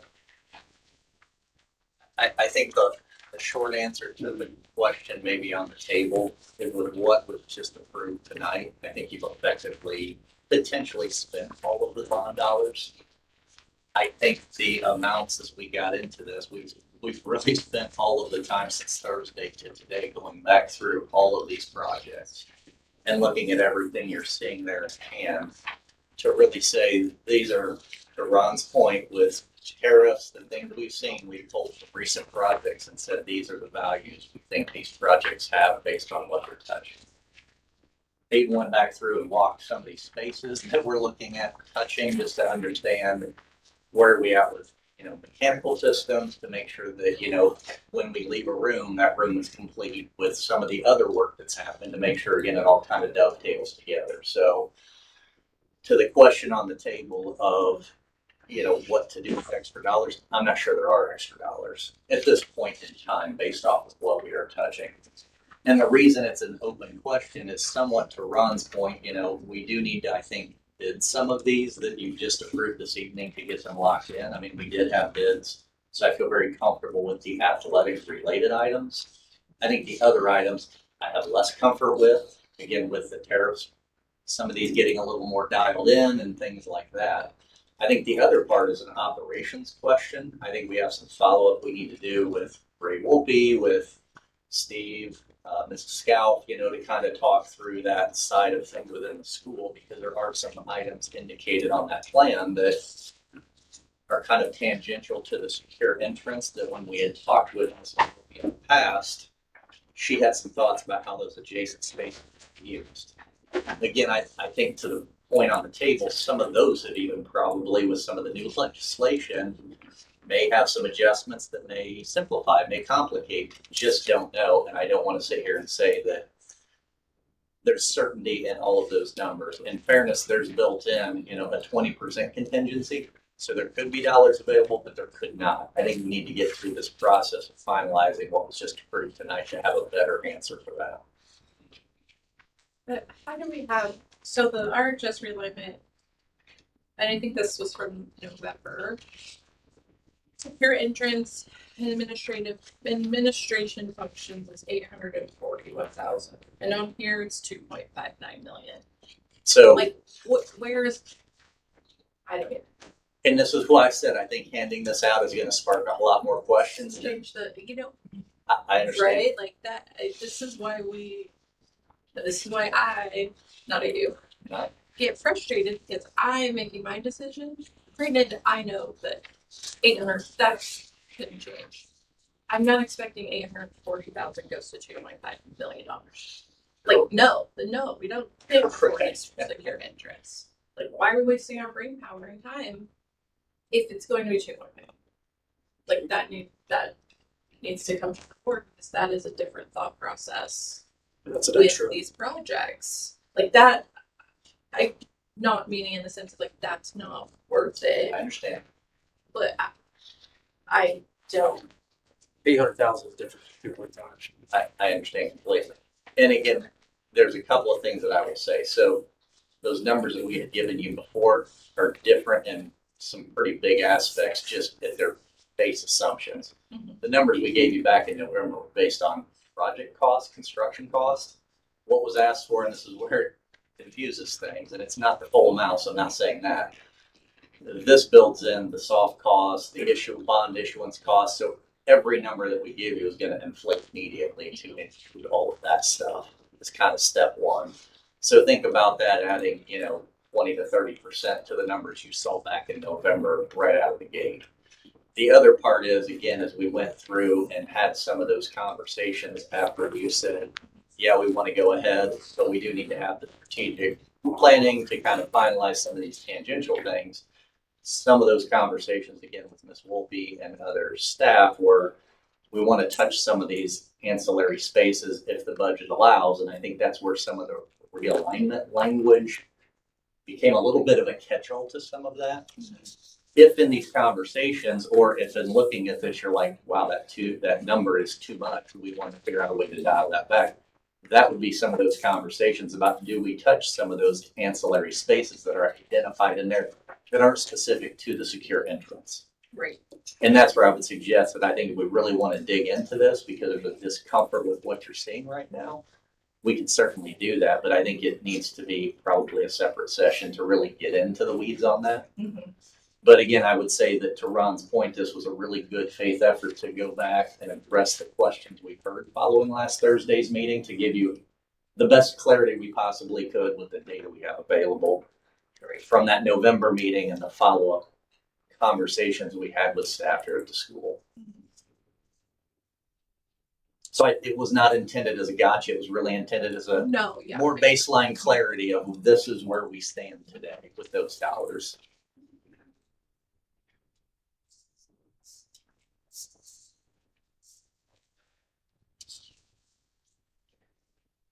And so again, the 2 point, something number that you're looking at, the secure entrance can be done far short of that if those ancillary spaces are not necessarily touched. So I don't want anybody to be hung up on feeling like you need to back up on the decision that was made because that. Well, is this something, and maybe it's a question to the board too, it's like, okay, we're okay with $1 million in that space. Like, not trying to cut ourselves short of what needs to be done, but I just can't jump from 840,000 to 2.5. And again, my suggestion, if I may, because we have detailed breakouts of all this stuff. Is if we want to get into that level of starting to gerrymander the project a little bit in terms of budget or extents that it touches, that we sit down and kind of go through that in a meaningful way with whoever needs to be a part of that. It's kind of a separate session. Right.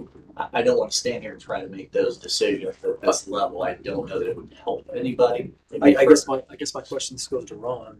If we do have a work session with facilities and we do come up with those agreements, will we have to bring this back to the board and vote on those items again? I think the fundamental question is to what level has the design work been done? Because design work typically involves several phases. The first one of the earliest of which is conceptual design, which is in fact interaction with the stakeholders, with the people that are using the building, and with the board who is setting these priorities. And I'm not sure that some of the things that you were talking about has even gone to the point of having a really finite conceptual design in mind. Now, I don't want to speak for you. That's your experience. And just to put a little finer point on that, again, I think it's done a portion of what Ron just described. The stakeholders involved have been, folks, administration at the high school level. Again, I'm going to go back to Rick Wolpe, some of the teachers that she's involved as part of this process. It has not come back to this group necessarily, and I think that's where the inflation came. Well, I think that's where the kind of crux of why are we talking about this again, going back to, I'm going to just hang my hat on strategic planning, was I think there was a hope that that would be more informative in defining what to do with some of those that aren't specific to that kind of entry area that you're looking at in that blow up plan. Those ancillary areas were discussed with folks at the high school level, but the thought was it would come back to this group after strategic planning, we dig in a little bit further. So that's where I don't want to sit here and say it is done. It is a conceptual plan. It hasn't gone through the typical three processes of schematic design, design development, construction documents. This isn't ready to push out the door tomorrow by any stretch of the imagination, which is where I offer up, I think, a follow-up session if we want to dig in at a deeper level could be meaningful. I mean, I guess I'd like to just, be done with it kind of and say, this is what we're getting. Sure. And I think, to my point, I think we're there. I think we've approved everything. The budget is what we approved is 19.6, and you just said that you can pare it down to secured interest to get us to the 18.8. If we're at 18.8, and this is what we get with a slight, if those flex spaces, or what do you call them, adjacent spaces, if they flex based on budget, I'm totally okay with them. If there's budget to do them, great. If there's not, they get peeled back. And I don't know that I need a whole lot. I mean, I would like to just, now I believe I understand what I'm getting. Let's go do it, kind of thing. I don't know if the rest of the board's there, but I think my question was, we kept seeing this redevelopment number, or realignment, $3.5 million. I had no idea what that was for. And that's why we went ahead again between Thursday and today to try to help create this, to give a little more clarity to what is it touching. And now that I know that I'm getting the projects we said okay for today, we think we could probably do it within the bond funds, more or less. I mean, it just is extras. We're going to get what we've asked for, we think. I'm pretty comfortable at this point, I believe. I would agree with that. I'm ready to move forward. I agree with that, and I go back to our meeting last week. At some point, we just got to say, let's push forward and get it done. And then, we're going to have questions along the way until the first time the hammer is hit on the top of the nail and something. But we're going to, at least I left last Thursday feeling very comfortable over the last number of days of let's just start it, get it done, and move forward. That way we don't have to keep putting you on the spot with questions that you may not be prepared to answer. But we're going to have questions for you. Absolutely. And I would expect to bring updates as we continue to progress through this. Again, for me, I tend to defer to operationally, how does this enhance the student experience? And that's where I default to the folks over in that building who are going to tell me that. As many schools as we work with, as many buildings, they're going to be the experts on how they need to operate the teaching spaces. So that's where, again, everything short of kind of some of the secure entrance conversations, I'm gonna default to what are they telling us they need in those spaces. So, My concerns were repurposing spaces like the library, the upstairs library, the art rooms, without knowing what strategic planning means, that we may need that space for if we go down to, if we decrease our building footprint. So now I've just renovated these spaces. Right. But yet now I'm gonna have to repurpose them to do, I don't know. So I was real hesitant to spend money in those spaces. Right. Because I think there could be a high likelihood of spending money after money. Whereas I think what we decided, well, I think it's no one's perfect list. I think we all can agree it adds value to the high school and keeps us in the bottom limit. And I'm comfortable moving forward. I just wish I would have seen this before we voted. So I knew I got voted for something and not, but I'm comfortable moving forward. and I apologize, I had it, I was kind of waiting for, what we would do with it necessarily. Yes. I apologize, that was not intentional, again, No. gotcha, that was So no on asphalt. Right. No No asphalt. on asphalt. Not here. So No asphalt. We can't afford it. And it's all I'll offer up, Kim, to kind of help give a little more fun point to, I don't know that asphalt's off the table, and even your, why did this jump to this? That purple area, for instance, in some of the functions we've talked about, there's about $500,000 swing in that number, depending on, again, functionally what the school, and I'm saying schools, and this will be administrators want to put in those spaces. There's been a range of things talked about. We have not, in fairness, revisited that since fall of last year. So that's why I don't want to say that it's finalized, but I think that's where we need to get through what we've got on the paper, and then I can give you a better answer to, are there additional funds for other things or not? But I would hate to see you all spinning your wheels thinking there's, $1 million, $2 million that need to be allocated somewhere to a nebulous realignment term that Yeah, that I we're think out there that's right now. probably the, that I know for me. computer labs now, the purple area.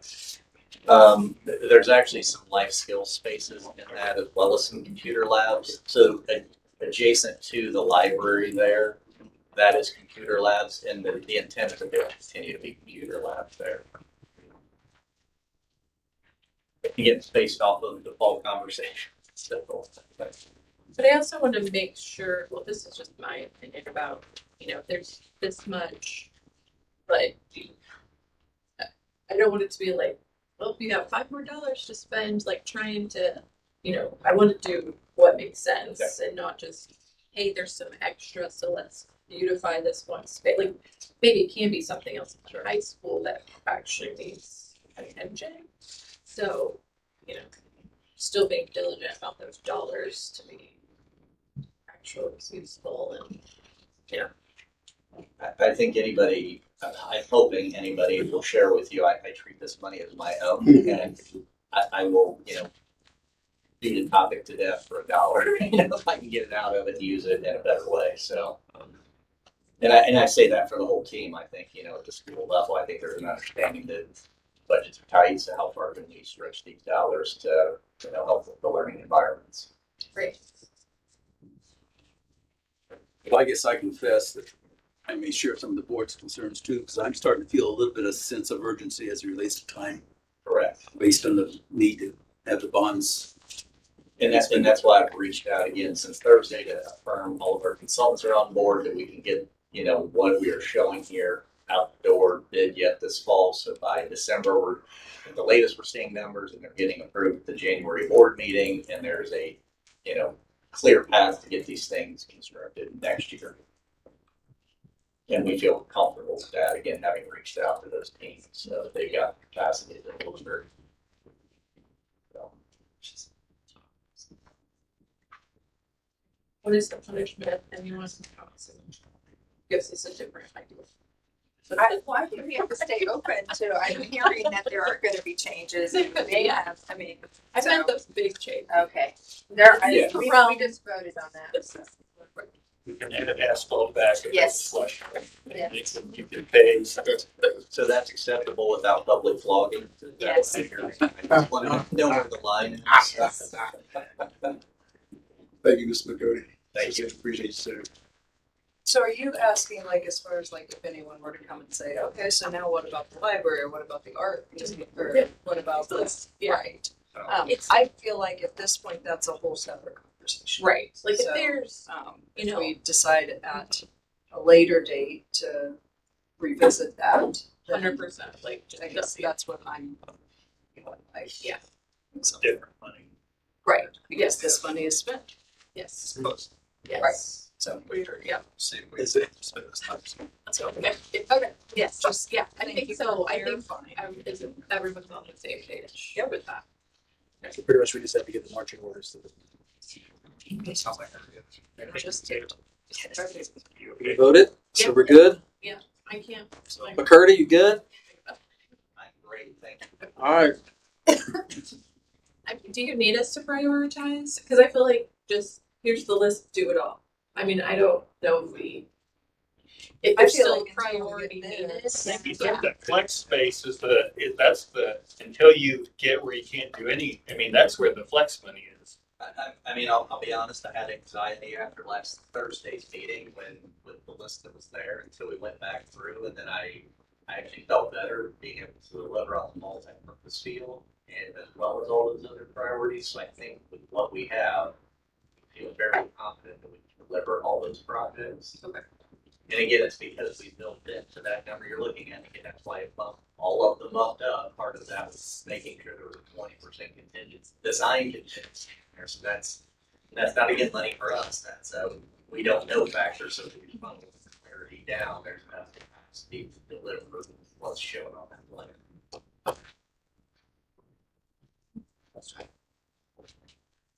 Okay. Preview of upcoming meetings and events. skipped open forum. I skipped it. Oh, it's not on here. Open forum. Does anyone have something that they would like to bring? Yeah, I wanted to do the RDC update. Yes, sorry, thank you. So Richmond Redevelopment Committee, we had our awesome team. So it was Mrs. Scalf, Dr. Wright, Mr. Amex, Mrs. Wolpe, and Chad Bolser from Ivy Tech, who came and presented at last Tuesday's Richmond Redevelopment Commission meeting. They presented our application to partner with Ivy Tech for to offer expanded services basically for welding and clinical medical assistant certification. And did an excellent job with that, and that was approved. So we now have $55,000 for the next 2 years to work with for that. So that was a win for us. So just wanted to share that. Felt like that was good. And then also just wanted to share that our team did a great job of presenting yesterday for the state of the schools, as far as all the data and details of what's currently going on at RCS as we're heading into the 2025-2026 year. So, and I felt like there was a great turnout as far as our partners, and our partners were very much accolading our collaboration. So that was good. So Great. I just got kicked out, so is there anything after open forum? Yeah, just the review. Okay, so anybody else have anything for open forum? That was social. Yes, I was just say thanks to Nicole for attending that. As board members, we try to hit different events and we were all occupied and we represented us, so appreciate that.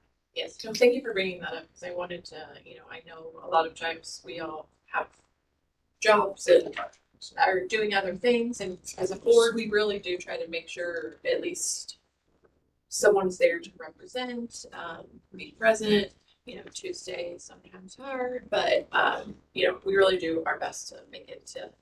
And there's usually a group text or a group email that says who's going, make sure someone is there. So yes, thank you. The nice thing about that presentation yesterday that I'm doing linking this, it focused on Richmond Community Schools, but the word that was really focused on was community. And that is an important message, because not only do we need them, or do they need us, but we certainly need them. It's part of our partnership. And that truly was the goal, was to help everyone understand, as the old adage, that it takes the village to raise our children. And our village came together to celebrate everyone's efforts. And just to add to what Mrs. Stoltz had alluded to, yes, we definitely appreciate all of you all's continued support. Encourage, as I mentioned yesterday, that you all continue to put on display in your selfless service of other patron wholesome prized possession for the children and the service that you all exhibit is to be commended. We also would like to thank Mrs. Hiller. Yeah. Mrs. Hiller was also She was in attendance as well. and will be joining this board. I know in January for the last elections. And finally, as the Richmond Development Commission board encouraged us, they were so excited to see us and really appreciate our presence. They encouraged us to return with additional requests, respectful asks. So, I think the last couple of years, every meeting, they've nudged us to, there's, Good morning for you. So, yep, that's great. Okay, preview of upcoming meetings and events. The next policy meeting is August 12th at 10 a.m. here in this boardroom. And then the next regular business board meeting is Wednesday, August 13th at 5:30. So, I just want to say, as our next board meeting, we will be having students, teachers, principals, and buildings. I think importantly, we got to say thank you to that too. Definitely to our teachers and our principals. Beginning a new year, new upcoming year, and making sure that we do everything in our power to support them. And like you said, community-wise. So. yes, thank you for reminding us that school will be back in. Oh, I've got a 13-year-old and 10-year-old. Not ready. I'm not ready. Okay, finally, adjournment and bell ringer, Dr. Wright. President Pickering and trustees, I'm going to ask that Mrs. Hazel Baker rejoin us to acknowledge and highlight tonight's information.